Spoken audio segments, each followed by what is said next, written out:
Salam oi. Berikut ini kisah dari Sumatera Selatan, Rio Raos. Hiduplah seorang lelaki pada zaman dahulu, Rio Raos namanya. Ia dikenal cerdik dan pintar, menyelesaikan berbagai masalah.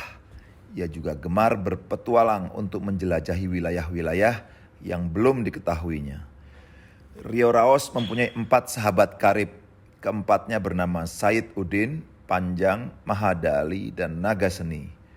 Mereka berlima kerap bepergian bersama ke daerah-daerah baru. Pada suatu hari, Rio Raos dan 4 sahabat karibnya itu kembali melakukan perjalanan. Mereka menaiki kapal.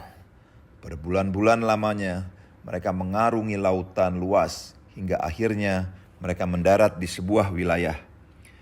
Seketika mendarat, Rio Raos merasakan keanehan pada orang-orang di wilayah tersebut. Mereka tampak tegang dan dalam keadaan siap untuk berperang.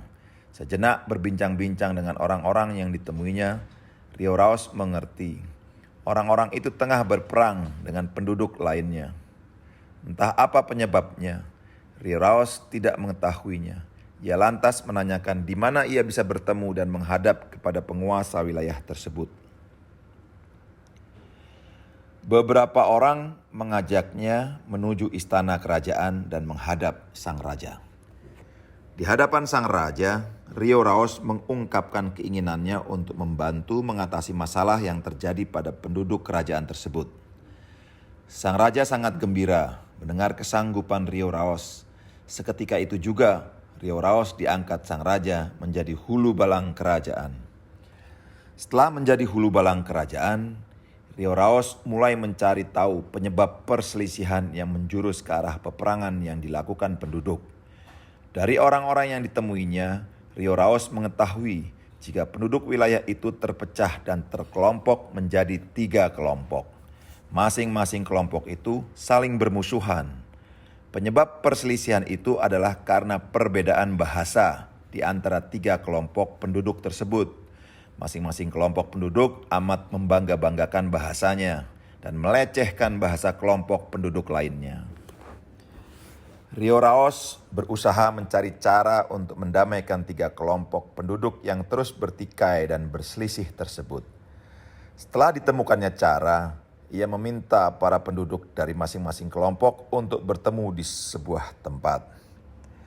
Di hadapan mereka semua, Rio Raos lantas memberikan 1 potong kain berwarna kepada masing-masing kelompok.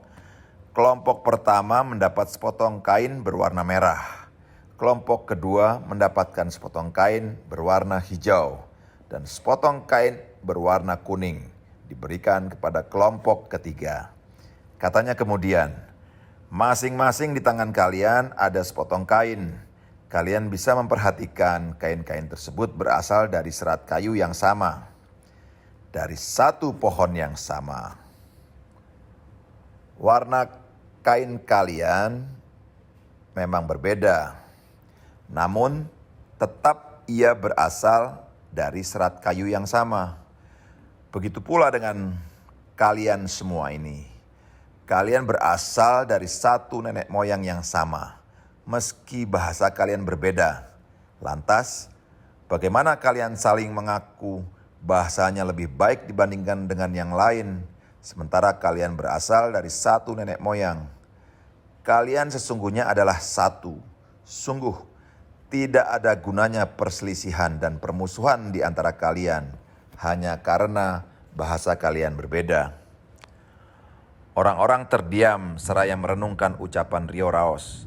Mereka bisa merasakan kebenaran ucapan Rio Raos tadi. Mereka pun akhirnya sadar. Mereka kemudian bersepakat untuk mengakhiri perselisihan berlarut-larut yang telah mereka lakukan. Mereka juga bersepakat untuk menggunakan 1 bahasa persatuan di antara mereka, yaitu bahasa Muara Rengah. Dengan sama-sama berbahasa Muara Rengah, mereka merasa satu adanya. Suatu hari, Rio Raos berkeliling di desa dan mendapati di tengah-tengah desa itu terdapat muara sungai. Teringat ia pada pesan dan nasihat leluhurnya. Jika mendirikan desa, hendaklah jangan tepat di depan muara sungai. Penduduk sebuah desa yang tepat berada di depan muara sungai biasanya tidak seia sekata dan kurang kebersamaannya. Rio Raos lantas memerintahkan agar sungai itu dialirkan ke arah kiri dan kanan dari desa tersebut. Penduduk desa tampak ragu-ragu untuk melaksanakan perintah Rio Raos.